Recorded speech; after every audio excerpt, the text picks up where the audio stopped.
Side में मूंखे भली नज़र अचे पियो त जेका गैर यकीनी वारी सूरत हाल हुई उहा हाणे ख़तमु थी रही आहे ऐं ख़ासि करे जेको मुआहिदो थियणु थी चुको आहे IMF सां। अॼु नाज़रीन IMF जो बोर्ड वेहंदो ऐं पाकिस्तान खे कर्ज़ जी फराहमी जे हवाले सां जेको अहम फ़ैसिलो जंहिंजो सभिनी खे इंतज़ारु हो गुज़िरियल केतिरे ई वक़्त खां उहो थियणो आहे। ऐं उन खां अॻु ई जॾहिं इहा ॻाल्हि थी हुई स्टैंड बाय मुआहिदे जी त असीं सभिनी खे सुध आहे त सुठा इंडिकेटर्स असांखे ॾिसण में आया हुआ। स्टॉक मार्केट जी ॻाल्हि कयूं, आलमी जेके रेटिंग वारा इदारा आहिनि उन्हनि एजेंसीज़ पारां बि पाकिस्तान जे हवाले सां के मस्बत ॻाल्हियूं साम्हूं आयूं।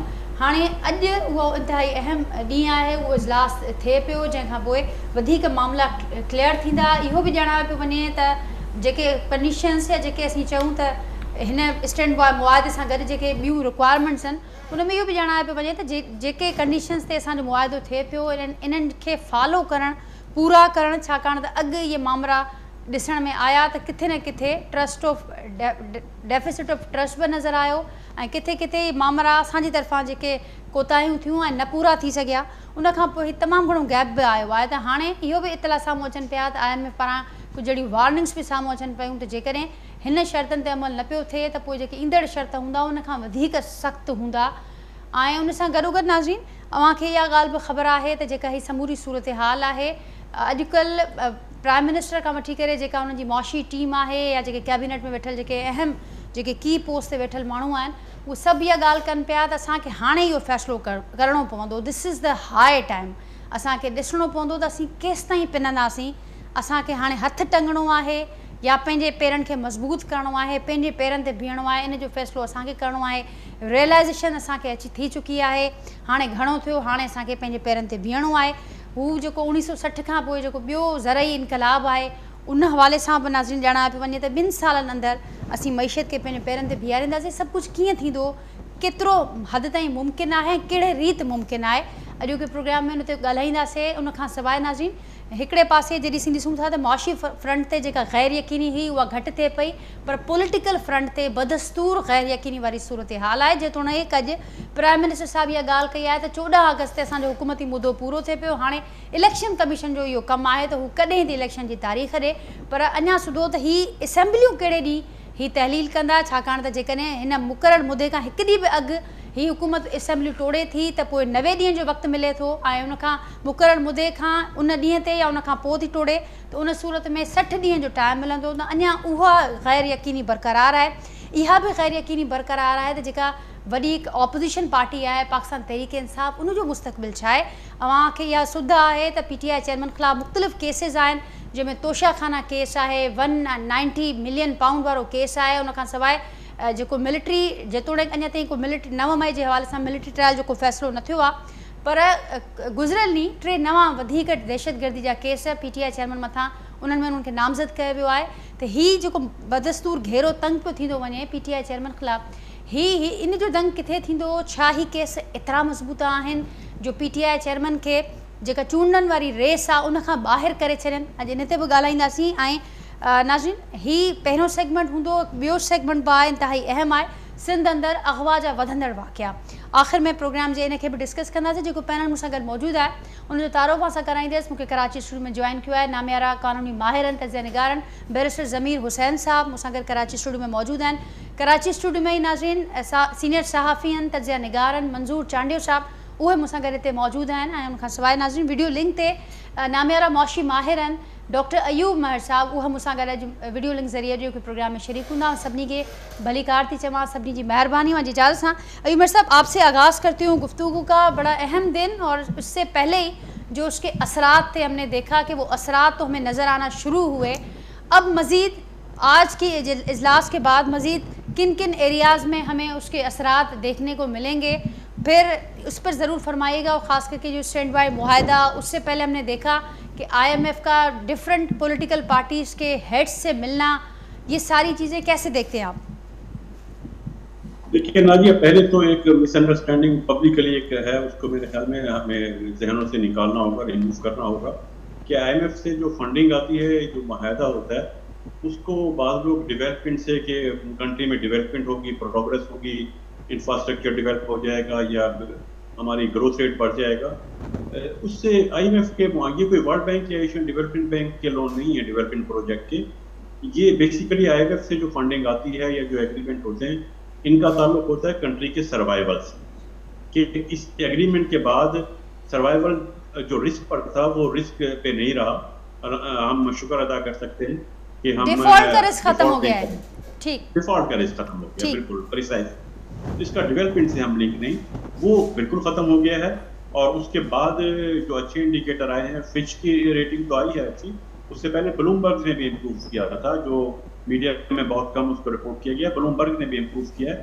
وہ شارٹ ٹرم ریٹنگ ہے کہ پاکستان ڈیفالٹ سے بچ گیا ہے. اب LCs کھلتی رہیں گی، بل بآسانی یہ لوگ پے کرتے رہیں گے. جو پیرس کلب یا لنڈن کلب کے لونز ہیں پاکستان کے، وہ میچور ہونے کے بعد ان کی پیمنٹ یا ان کی انٹرسٹ ریٹ کی ادائیگی کرنے کی پوزیشن میں ہے کنٹری. وہ اچھے انڈیکیٹرز ہیں، وہ پازیٹیو انڈیکیٹر ان کو لینا چاہیے. لیکن جو کل کی میٹنگ ہے اور اب جو پیش رفت ہو رہی ہے اس میں دیکھیں، اب مور اور لیس تقریباً 1 مہینے سے بھی کم عرصہ رہ گیا ہے کہ اس کے بعد ایک کیئر ٹیکر سیٹ اپ آ جائے.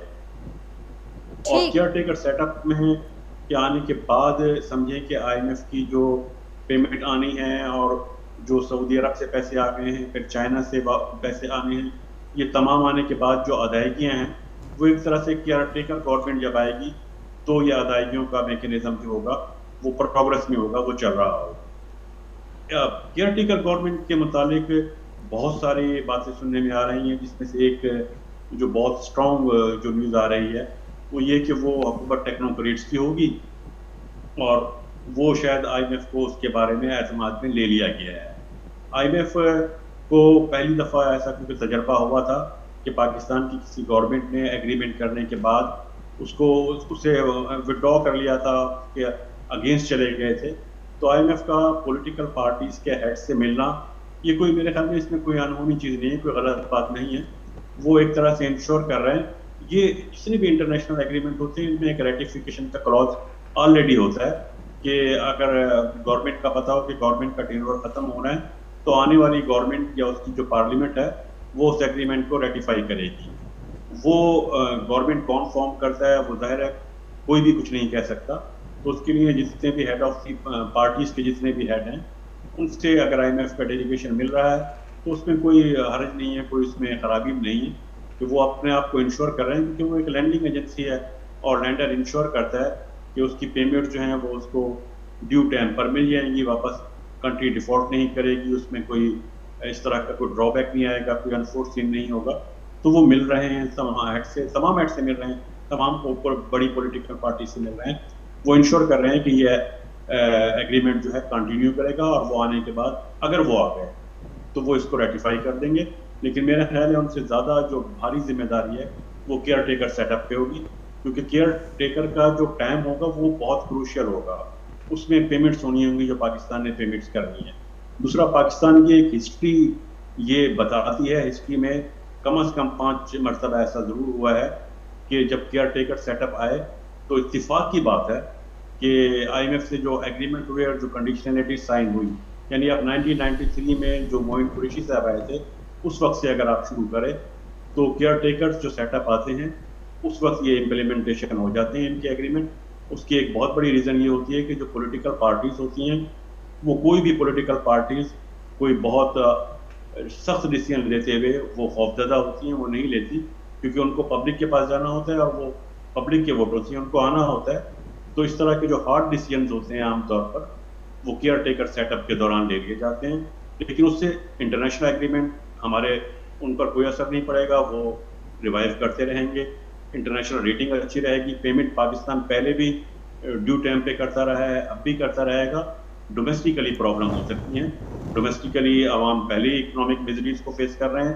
وہ شارٹ ٹرم میں اگر یہ سوچا جائے کہ پاورٹی ختم ہو جائے گی، انمپلائمنٹ کم ہو جائے گی، تو نہیں، ایسا نہیں ہے. شارٹ ٹرم میں مزید ہارڈ شپ جو ہے وہ فیس کرنا پڑ سکتی ہے. ٹھیک. اور آپ نے ذکر کیا کہ ہم نے بھی دیکھا ہے کہ کیئر ٹیکر سیٹ اپ میں یہ چیزیں آپ نے ذکر کیا کہ ہارڈ ڈیسیشنز ہمیشہ سے کیئر ٹیکر سیٹ اپ میں لیے جاتے ہیں. تو اب مزید کیا ایکسپیکٹ کیا جائے تو کون سے ہارڈ ڈیسیشن سامنے آ سکتے ہیں اس سیٹ اپ میں؟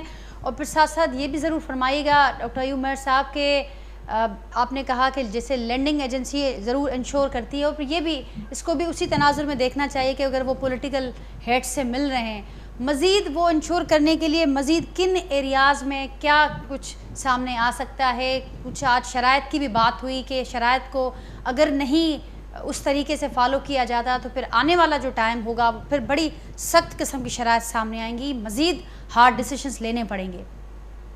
دیکھیں 4 ایریاز تو انہوں نے آئیڈینٹیفائی کیے ہوئے ہیں۔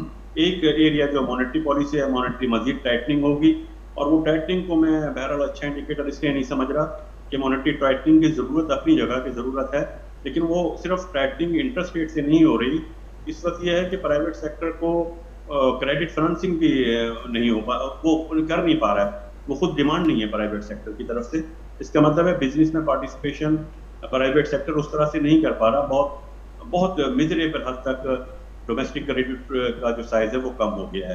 تو مانیٹری انڈیکیٹر جو ہیں وہ مزید ٹائٹن ہوں گے، اور ٹائٹن کے بعد انڈسٹری جو ہے وہ ورکنگ کیپٹل کا پرابلم فیس کرتی ہے، مزید فیس کرے گی۔ دوسرا سبسڈیز کے ودرا کا ایک ان کا ہوتا ہے کہ سبسڈیز کو ودرا کر لیں۔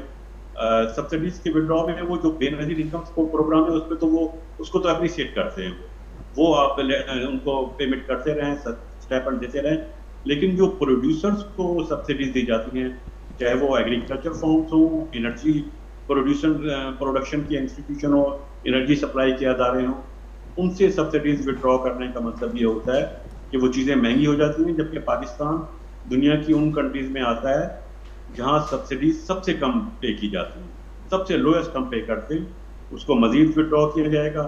ٹیکس ریٹ بڑھانے کی بات ہوتی ہے، ٹیکس ٹو جی ڈی پی ریشو کی، اس میں پرابلم یہ ہوتی ہے، ہمارے ہاں جو ایک پالیسی رہی ہے ٹیکس بڑھائے جاتے ہیں، لیکن ٹیکس انہی ٹیکس پیئر پر مزید ٹیکس لگا دیے جاتے ہیں، یا ریٹ بڑھا دیا جاتا ہے یا نئے ٹیکس لگا دیے جاتے ہیں جو آلریڈی ٹیکس پے کر رہے ہوتے ہیں۔ یہ ایریا جو ہے یہ ایک پرابلمٹک ہو سکتا ہے۔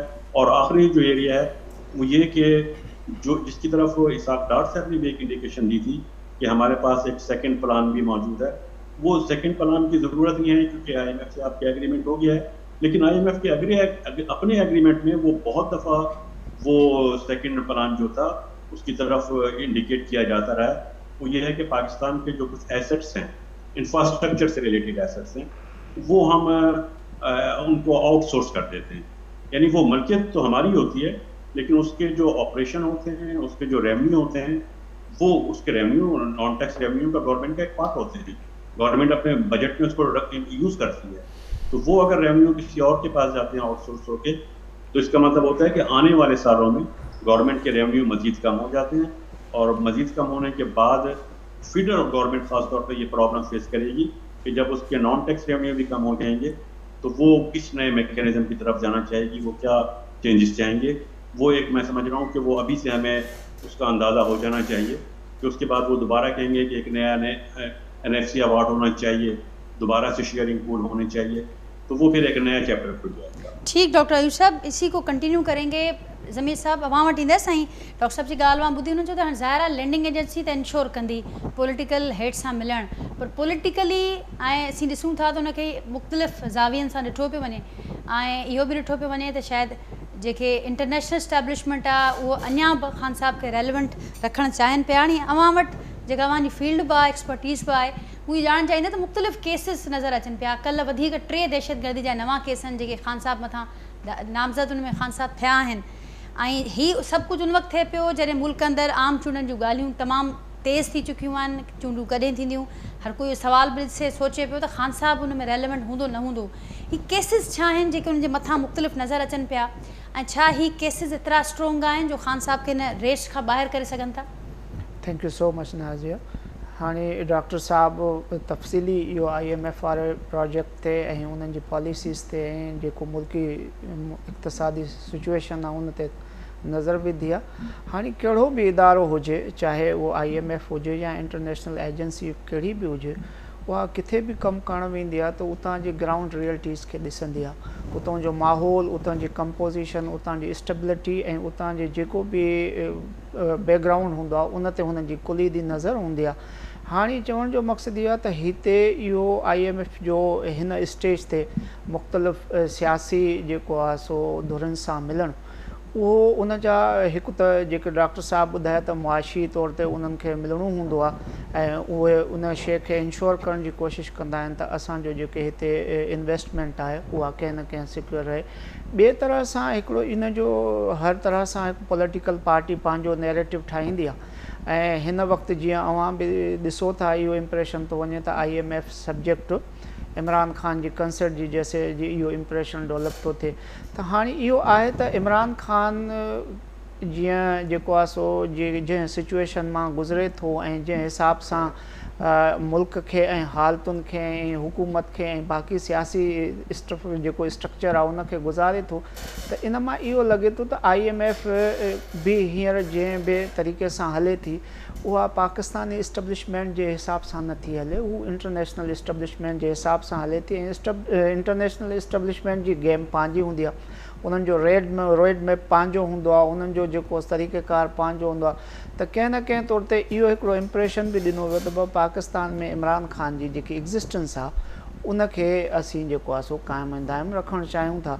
ऐं उन जे हिसाब सां इहो बि आहे त जेसिताईं पॉलिटिकल सिचुएशन हिते नॉर्मल न रहंदी ऐं पॉलिटिकल हारमोनी न रहंदी, बैलेंसिंग न रहंदी, तेसिताईं जेकी इंटरनेशनल इस्टेब्लिशमेंट आहे या उन जा जेके बि माण्हू आहिनि उहे अनसिक्योर रहंदा या कंहिं न कंहिं इन इम्प्रेशन में रहंदा त असां जेको आहे सो हिक ई धुर जी तरफ़ शायदि वञूं था पिया। बाक़ी रही इमरान ख़ान जे केसिस जी ॻाल्हि त पाकिस्तान जी सियासी तारीख़ में ईअं ई ॾिठो वियो आहे त हुकूमत में रहंदे करे जेकी बि अपोज़िशन आहे उहा अताब में ईंदी आहे ऐं वक़्तु ऐं हालतूं इहे ॿुधाईंदियूं त केतिरा केस कंहिं ते ग़लति ठहिया ऐं पोइ उन मां केतिरा माण्हू जेको आहे सो फेस करे बाइज़त बरी थिया आहिनि। सो इन जे हिसाब सां इहो हिकु नई अनहोनी आहे कान।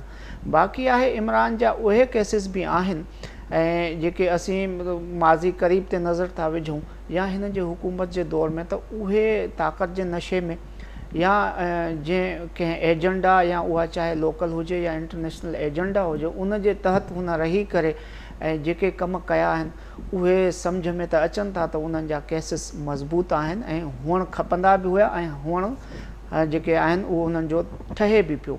सो पाकिस्तान में वॾे में वॾा जेको मामिलो थींदो आहे उहो असां वटि हर तरह जी सिचुएशन असीं बर्दाश्त करे वेंदा आहियूं। सियासी कारकुननि जो मौत बि बर्दाश्त करे वेंदा आहियूं, सियासी लीडरशिप जो मौत बि बर्दाश्त करे वेंदा आहियूं, क़ौमुनि जे आवाज़ खे जेकॾहिं उहो जाइज़ या नाजाइज़ हूंदो आहे उनखे बि बर्दाश्त करे वेंदा आहियूं। पर पाकिस्तान जी तारीख़ में असीं क़ौमी सलामती जो मामिलो जेको रिलेटेड टू इस्टेब्लिशमेंट हुजे या रिलेटेड टू स्टेट हुजे उन ते कॾहिं बि को उंगली खणंदे नज़र आयो आहे या उनखे कंहिं बि क़िस्म जो चैलेंज कंदे नज़र आयो आहे त उन जो जेको आहे सो अंजाम बि तमामु बुरो नज़र ईंदे ॾिठो वियो आहे। ऐं हींअर जेको इहो रिसेंटली करप्शन जा केसिस उहे बि जेकॾहिं हिन महिल ताईं ॾिठो वञिजे थो त उहे बि कंहिं हद ताईं काफ़ी मज़बूत आहिनि। मज़बूत छो आहिनि त जॾहिं को माण्हू उन्हनि खे फेस करण खां अवॉइड कंदो आहे इट शोज़ के का न का ॻाल्हि आहे जेको उन खां भॼे थो। जेकॾहिं को वाइट कॉलर हूंदो आहे, क्लीन चिट वारो हूंदो आहे त उहो उनखे फेस कंदो आहे, उहो अची करे पंहिंजी जस्टिफिकेशन ॾींदो आहे। ऐं ATC जा केसिस जेके आहिनि उहो हिकु जेकी पॉलिटिकल रवश हिननि इख़्तियार कई ऐं जेको ट्रेंड ऑफ पॉलिटिकल एक्टिविज़म हिननि जेको कयो आहे पाकिस्तान में हमेशह सियासी पार्टियुनि वटि हिकिड़ो मिलिटेंट विंग्स त रहियूं आहिनि पर जेकी हिन तरीक़े सां ई ओपनली हिन दफ़े इहो 9 मई वारो वाक़ियो थियो आहे इन खां पोइ जेके बि केसिस ठहनि था मुंहिंजो ख़्यालु आहे उहे ठहनि था ऐं उन्हनि खे ठहणु खपे बि। बाक़ी जेकॾहिं उन में कंहिं बि माण्हू जी या बशमूल इमरान ख़ान जी इन्वॉल्वमेंट नाहे त उहो अची करे पंहिंजे फोरम्स ते जेके उनखे जुडिशल फोरम्स अवेल आहिनि उन्हनि ते अची जस्टिफिकेशन ॾींदो। ऐं ATC जा केसिस जेके हींअर आहिनि हाणे जेकॾहिं उन मां असीं इम्प्रेशन था वठूं त इहे सियासी बुनियाद ते आहिनि त इहो बि हिकु जाइ ते सही आहे पर जेको जनरली एस्पेक्ट आहे त उहो इहो आहे त इस्टेब्लिशमेंट हिन वक़्तु कंहिं बि सूरत हाल में इहा बर्दाश्त न कंदी त असांजे रियासती इदारनि ते या रियासत जे रिट ते को बि इस तरह ईअं करे या असांजे दिफ़ाई तनसीबनि ते इहो करे ऐं उनखे छॾियूं पोइ इहो तसलसुल मुंहिंजो ख़्यालु आहे इन जो आहे। ऐं इन जे पोयां हिकिड़ो माइंड सेट आहे उहो तव्हां इस्टेब्लिशमेंट जो कलेक्टिवली माइंड सेट चओ या इस्टेब्लिशमेंट कम पॉलिटिकल माइंड सेट चओ उहो कंहिं न कंहिं नतीजे ते पहुचंदो। ऐं जेकॾहिं इमरान ख़ान खे इंटरनेशनल इस्टेब्लिशमेंट जे साए तले ॿाहिरि न बि कंदा त घटि में घटि हुनखे टफ टाइमिंग ॾींदा, हुनजे पॉलिटिकल कैरियर ते हिकिड़ो सवाल छॾे वेंदा। मंजूर साहब एग्री कयो था, अव्हां कीअं ॾिसो पिया जुड़ंदे मंज़रनामो चूंडनि खां अॻु, ऐं चूंडूं कॾहिं थियनि पियूं, जेको $1 क्वेश्चन मूंखे सभिनि जे माइंड में आहे? चूंडूं त पंहिंजे वक़्त ते लॻे थो त थींदियूं। ठीकु, बाक़ी हाणे जेका ॻाल्हि हले पई त हिकिड़ियूं जीअं असां ॻाल्हि कयूं था त बैन अल-अक़वामी इदारनि खे पाकिस्तान खां कुझु उमेदूं आहिनि ऐं पाकिस्तान कुझु हुननि खां उमेदूं रखे थो। हाणे थोरो इहो ॾिसिजे त पाकिस्तान जेके उमेद रखी वेठो त IMF वारा असांखे पंहिंजे पैकेज ॾियनि ऐं असांजो जेको हीउ मामिलो रुकिजी वियो आहे हले, उहो थी वियो।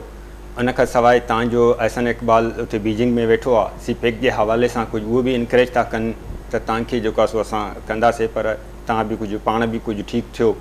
हिकिड़ो ॿियो वरी स्पेशल इन्वेस्टमेंट फैसिलिटेशन काउंसिल ठही आहे, उन में जेका मिडिल ईस्ट जा मुल्क आहिनि, सऊदीया ऐं GCC जा जेके मुल्क आहिनि उहे इन्वेस्ट कंदा।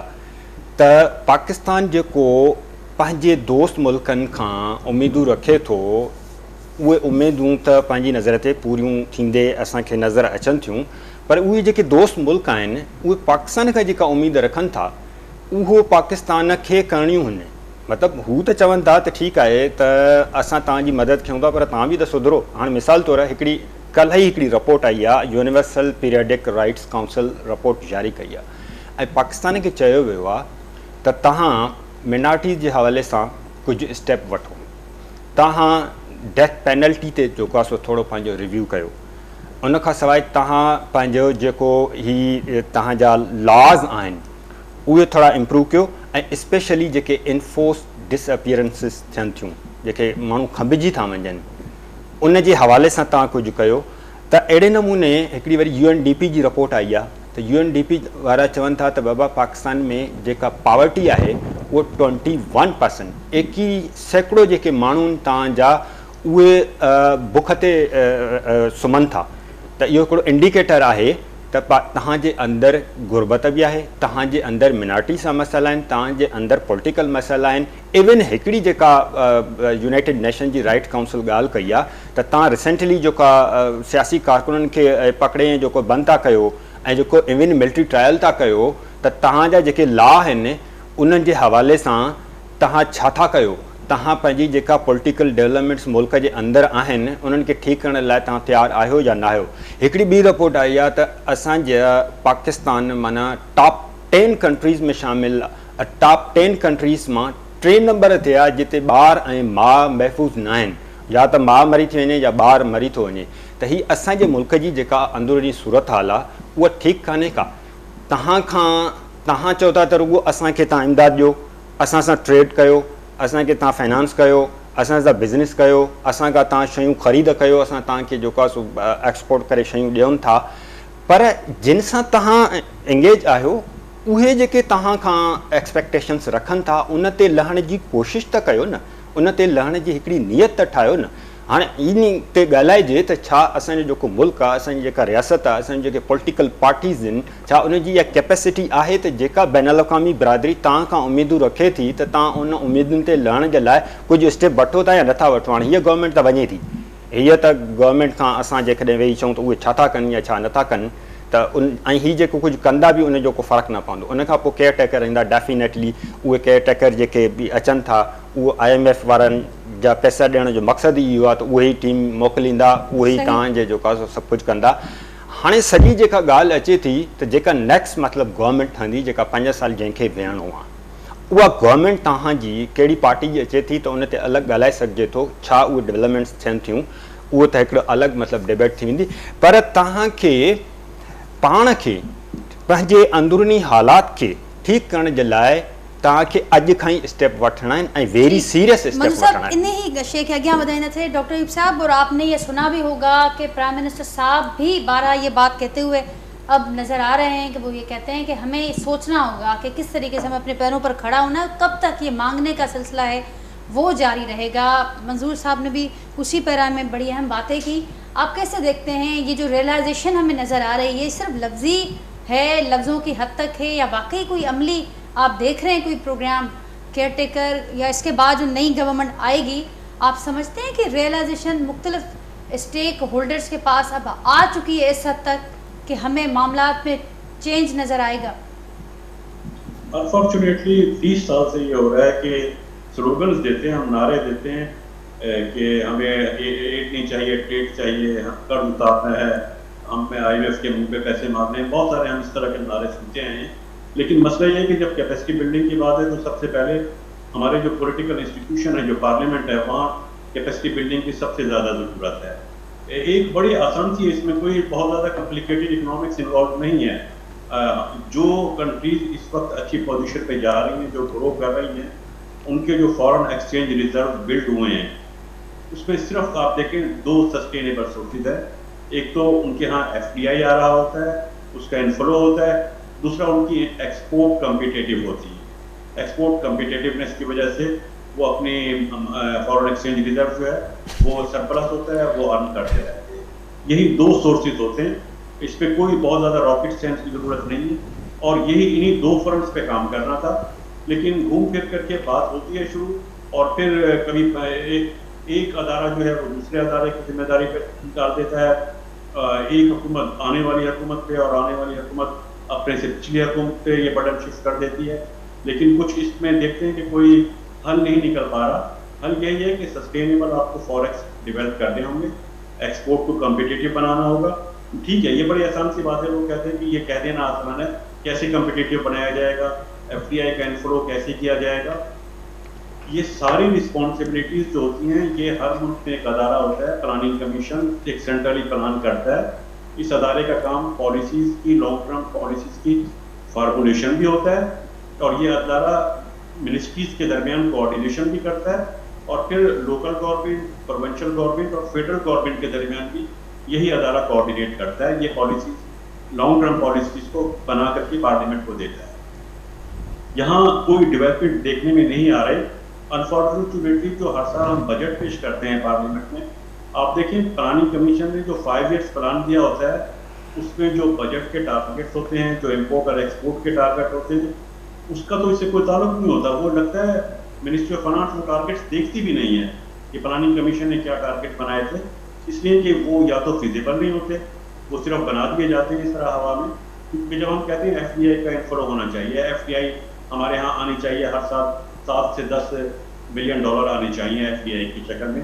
ہماری ایکسپورٹ جو ہے وہ سرپلس میں ہونی چاہیے، GDP گروتھ ریٹ ہمارا 7% ہونا چاہیے. تو یہ 3 چیزیں جب ہم بتاتے ہیں تو یہ کیسے اچیو ہوگی، اس کے پیچھے پوری ورکنگ ہوتی ہے، اس کا بیک گراؤنڈ ہوتا ہے. اس کے بتائے جاتے ہیں کہ کس ادارے کی کیا ذمہ داری ہے، کس نے کیا امپروو کرنا ہے. کوآرڈینیٹڈ ورک ہوتا ہے، ہر ایک کی رسپانسبلٹیز اسائن کی جاتی ہے. یہاں اس کا بہت بڑا لیکنگ ہے، بہت بڑا فقدان ہے. جب تک وہ چیز صحیح نہیں ہوگی تو کہہ دینا کہ ہم آئندہ نہیں جانا چاہیں گے. ہر حکومت نے یہ کہا، ہر پارٹی نے یہ کہا کہ آئندہ ہم IMF کے پاس نہیں جائیں گے. اس کے بعد سب سے پہلے وہی IMF کے پاس جاتے ہیں. تو یہ تو اس طرح چلتا رہے گا. لیکن اب دوسری کنٹریز جو ہیں وہ بھی ہماری صورتحال کو سے انجوائے کر رہی ہیں کہ، اور اب وقت وہ آ گیا ہے کہ اب ہمیں، اگر اب ہم مزید IMF کے پاس جائیں گے تو ڈیٹ اکوموڈیٹ ہوتے ہوتے اس حد تک بڑھ گیا ہے کہ پھر IMF بھی کچھ نہیں کر سکے گا. تو میرے خیال ہے ہمیں بہت سیریس لینا ہوگا اس چیزوں کو. اور دیکھیں آلسو کہ جو ٹیکنوکریٹ کی اگر گورنمنٹ آتی ہے، کہ جو بھی کیئر ٹیکر گورنمنٹ آتی ہے، وہ آپ کو ڈائریکشن سیٹ کرنے کے لیے کوئی گائیڈ لائن دیتی ہے، کیونکہ اس کے پاس پاور تو نہیں ہوتی. پاور تو آنے والی منتخب گورنمنٹ کے پاس ہوتی ہے. وہ ایک گائیڈ لائن ضرور دے سکتے ہیں. اگر وہ گائیڈ لائن دے دیتے ہیں اور آنے والی حکومت اس کو ریٹیفائی بھی کر دیتی ہے، تو میں سمجھتا ہوں کہ پھر ہم ایک کم از کم ایک پاس پہ ضرور آ جائیں گے. ایک اچھی، بہت سارے اداروں نے بہرحال ایک اچھی پازیٹیو پریڈکشن یہ کی ہے کہ 2 سے 3 سال پاکستان کی اکانومی کی پرابلمٹک سچویشن نظر آ رہی ہے، وہ ہارڈ شپ بڑھ جائے گی. لیکن اس کے بعد پاکستان جو ہے وہ ٹاپ 10 کنٹریز میں آ جائے گا اکانومی کے سائز کے پوائنٹ آف ویو سے. تو وہ ایک اچھی پروجیکشن ہے، اور وہ ریئلسٹک پروجیکشن ہے، وہ کوئی ناممکن نہیں. ٹھیک ڈاکٹر ایوب صاحب، بہت شکریہ آپ نے وقت دیا آج کے پروگرام میں. ناظرین، ڈاکٹر ایوب ماہر صاحب جو گفتگو وہاں ॿुधी आहियूं، چاہن پیا سمجھن پیا ظاہرہ معاشی طور تے जेके मामला आहिनि उनखे बहितर नमूने सम्झनि था या ॻाल्हि कनि था, त रुॻो चवण सां कुझु न थींदो. ज़ाहिरा उन जे लाइ हिकिड़ी डिघी प्लैनिंग जी ज़रूरत आहे, हिकिड़े कम जी ज़रूरत आहे, मुस्तक़िल मिज़ाजी सां उन शइ खे अॻियां वधाइण जी विल जी ज़रूरत आहे. ऐं जेसिताईं उहे समूरियूं शयूं न हूंदियूं त हीअ लफ़्ज़नि खां सवाइ कुझु न हूंदो. ऐं असांखे इहे ई ॾुखियायूं फेस करणियूं पवंदियूं. हिकिड़ो अहिड़ो वक़्तु ख़ुदा न ख़ास्ता अची सघे थो जॾहिं IMF जहिड़ा जेके इदारा आहिनि उहे बि असांजी का मदद कोन करे सघंदा, त उन खां अॻु असांखे पाण तमामु घणो सीरियस थियणो पवंदो। नाज़रीन, हिकु मुख़्तसिर ब्रेक था वठूं, ब्रेक खां पोइ प्रोग्राम जारी रखंदा। वेलकम बैक नाज़रीन, अव्हांखे ॿीहर प्रोग्राम में भलीकार चऊं था। बैरिस्टर ज़मीर हुसैन साहब, मंज़ूर चांडियो साहब मूंसां गॾु स्टूडियो में मौजूदु आहिनि। हींअर असांखे जॉइन कयो आहे हिन सेगमेंट लाइ नाज़रीन असांजे साथ जा सीनियर साथी आहिनि, ब्यूरो चीफ सखर आहिनि जान मोहम्मद महर साहब मूंसां गॾु वीडियो लिंक ते मौजूदु आहिनि। ऐं हिन सेगमेंट में असीं डिस्कस कंदासीं अमीर रोज़ानो पढ़ंदा बि हूंदो, ॾिसंदा बि हूंदो, टीवी स्क्रीन्स ते ॿुधंदा बि हूंदो त सिंध अंदरि तेज़ीअ सां जेके अग़वा जा वाक़िआ आहिनि उहे मुसलसल वधनि पिया। हाणे हुन में का क़ैद कोन बची आहे, ॿार बि अग़वा थियनि पिया, औरतूं बि अग़वा थियनि पियूं, मर्द बि अग़वा थियनि पिया, ऐं ख़ुदि जेके कानून जा मुहाफ़िज़ आहिनि पुलिस वारा उहे पिणु यरगमाल बि थियनि पिया, अग़वा बि थियनि पिया। ऐं हाणे हीउ जेको सिलसिलो आहे मामूल बणिजी चुको आहे। ख़तरनाक ॻाल्हि नाज़रीन इहा आहे त गुज़िरियल केतिरे वक़्त खां हीउ सिलसिलो जारी आहे ऐं हर भेरे कुझु ठला आसरा, कुझु वादा, कुझु बयान अभी बि ॿुधंदा हूंदो त असीं जदीद हथियारनि जी खेप अचे पई, असीं उहा शइ मंज़ूरु कई आहे। कुझु ख़बरूं इहे साम्हूं आयूं त वफ़ाक़ हिकिड़े वॾे ऑपरेशन जे हिसाब खां फ़ौज सां ॻाल्हाए पई, उहे बि रुॻो ख़बरूं ई आहिनि, रुॻो बयान आहिनि, रुॻो वादा आहिनि, रुॻो ठला आसरा आहिनि। हाणे थियो ईअं आहे त हिन वक़्तु कुझु वक़्त खां हां ॾारींदड़ तमामु डिस्टर्बिंग वीडियोज़ साम्हूं अचनि पियूं। उहे वीडियोज़ उन्हनि मुख़बिन जी आहिनि जेके धाड़ेलनि जे चंबे में आहिनि, धाड़ेलनि जी क़ैद में आहिनि, उतां खां उहे वीडियोज़ साम्हूं अचनि थियूं जंहिंमें उन्हनि खे ॾिसणु अॼु असीं कोशिशि कईसीं त अव्हांखे सिर्फ़ु ॿुधाए सघूं। असीं तमामु घणा ॾुखोयल बि आहियूं त उहे वीडियोज़ जे हवाले सां ॻाल्हाईंदे, पर उनखे ॾेखारणु बि तमामु घणी वॾी ॻाल्हि आहे कहिड़े नमूने सां उहे वीडियोज़ साम्हूं अचनि थियूं। उनमें ॿारनि जूं वीडियोज़ बि आहिनि, औरतुनि जूं वीडियोज़ बि आहिनि, मर्दनि जी वीडियोज़ आहिनि, ख़ुदि पुलिस जूं वीडियोज़ साम्हूं अचनि पियूं जेके तमामु धाड़ेलनि जे उहे कम न धाड़ेलनि खे कानून जी का परवाह आहे, न धाड़ेलनि खे को भउ आहे, को डपु आहे। हीअ मामला जहिड़ी रीति हलनि पिया अॻियां, हीउ सिलसिलो किथे वञी दंग कंदो। आख़िर असांजा हुकुमरान कंहिं वॾे सान्हे जे इंतज़ार में न, इन खां वॾो सान्हो अञा थींदो छा, जंहिंमें असां ॾिसूं था त को माण्हू महफ़ूज़ कोन्हे, का हिकमत अमली, का इन सिलसिले में छा हुजणु खपे, का पॉलिसी, कुझु नज़र न पियो अचे। इन ते ई ॻाल्हाईंदासीं नाज़रीन। मूंखे जेको पैनल अव्हां सां इंट्रोड्यूस करायो, पैनल मूंसां गॾु मौजूदु आहे ऐं सभु इन्हनि शयुनि खे ॾिसनि बि था, सम्झनि बि था ऐं असीं ॾुखोयल बि आहियूं इन बेहसीअ ते जेका हुकुमराननि जी असांजे साम्हूं आहे, लाॻापियल इदारनि जी असांजे साम्हूं आहे।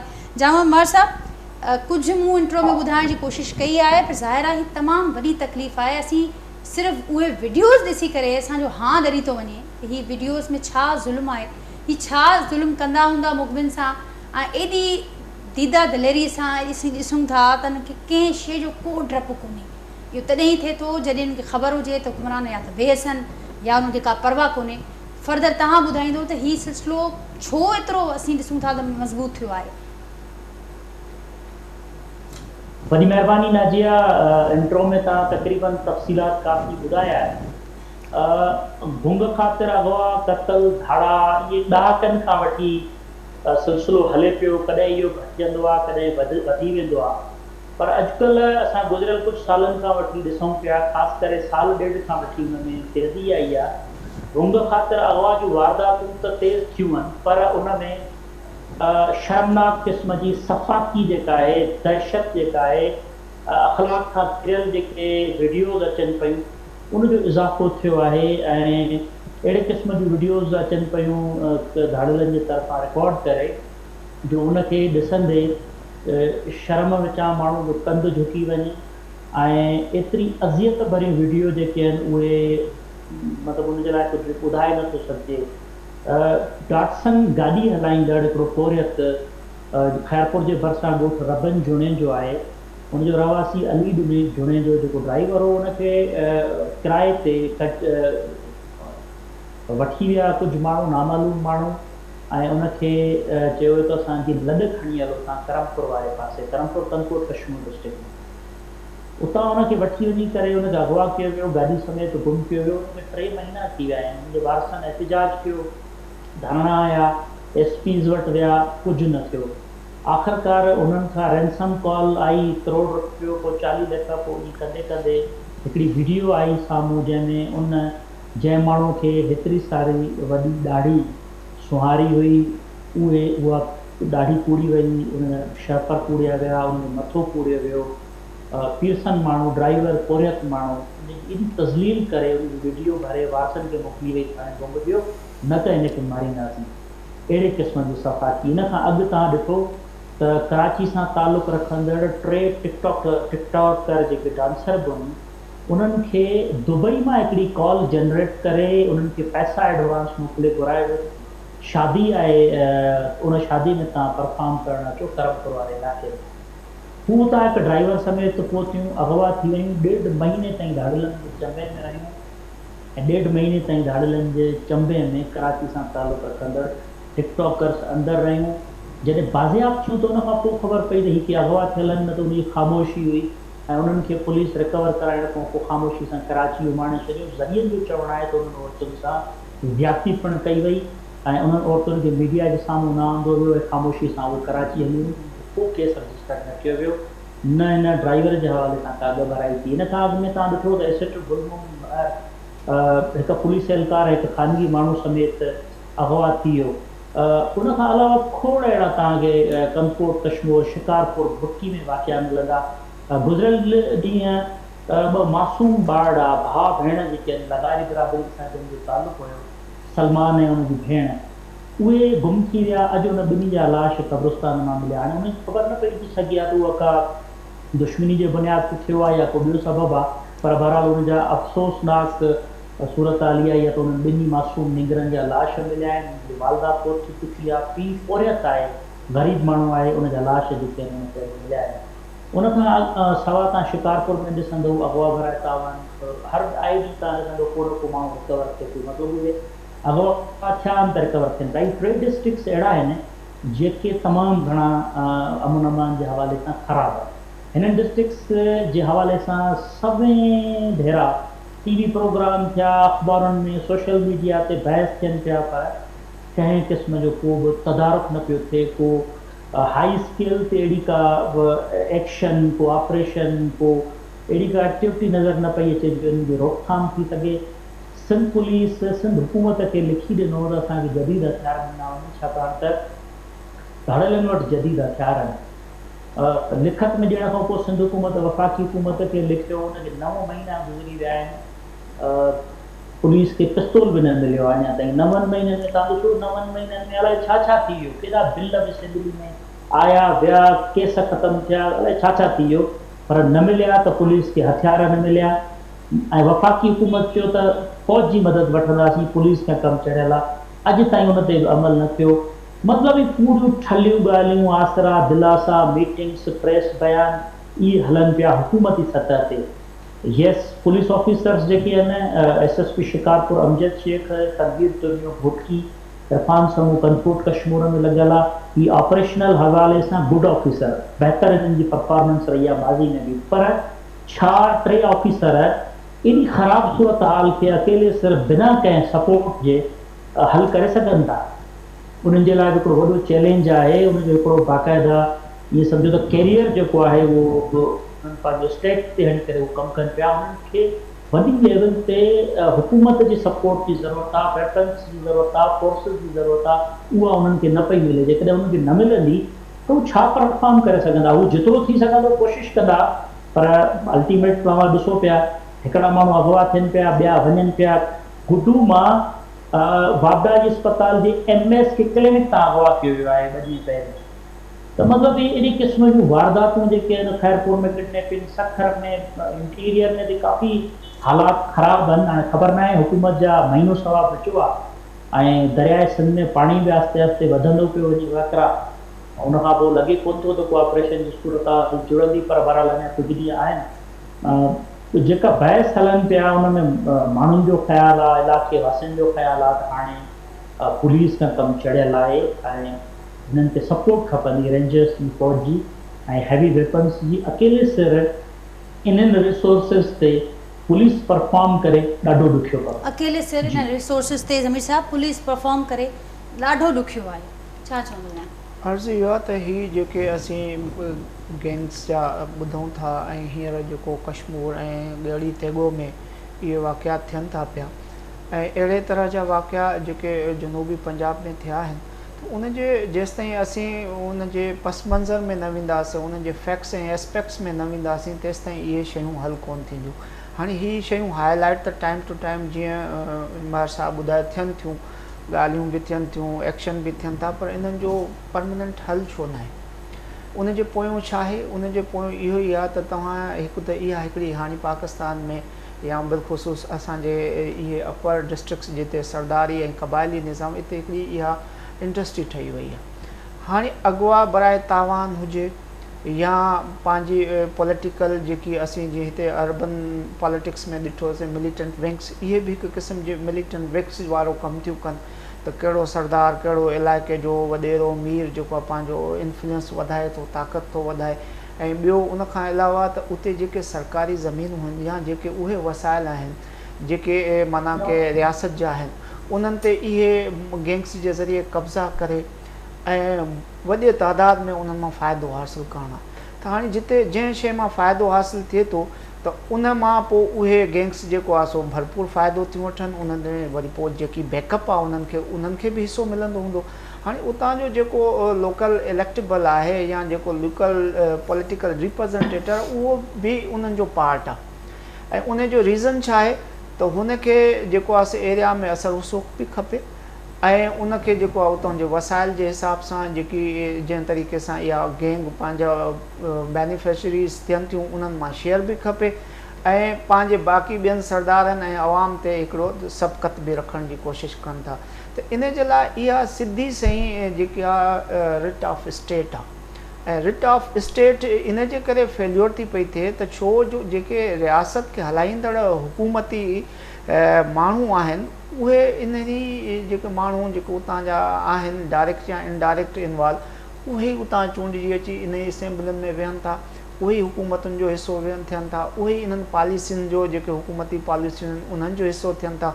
नतीजतन छा थो थिए त जॾहिं बि हिते जेको असांजो पॉलिटिकल सिस्टम एॾो वीक आहे त असीं हाणे जेको आहे सो सीटूं विरहाईंदा आहियूं जॾहिं, त असीं पंहिंजे कैंडिडेट्स जा मोहताज। ठीकु ज़मीर साहिबु, बिल्कुलु सही पियो चयो। प्रोग्राम जो वक़्तु मूं वटि घटि आहे, मां आख़िरी कमेंट वठंदसि मंज़ूर साहिबु अव्हां खां। ऐं हीउ सॼो जानम बि ॿुधायो, ज़मीर साहिबु हुन मथां रोशनी विधी, केरु चेन इहा टोड़ींदो? ऐं मुसलसल असीं ॾिसूं पिया रियासत जी रिट स्टेक ते लॻल आहे, कंहिंखे का परवाही कोन्हे। ॾिसो, हाणे इहो हिकिड़ो बिज़नेस आहे। इन बिज़नेस में हिकिड़ा बिज़नेसमैन आहिनि, हिकिड़ा फैसिलिटेटर आहिनि, हिकिड़ा इन में इन्वेस्टर आहिनि।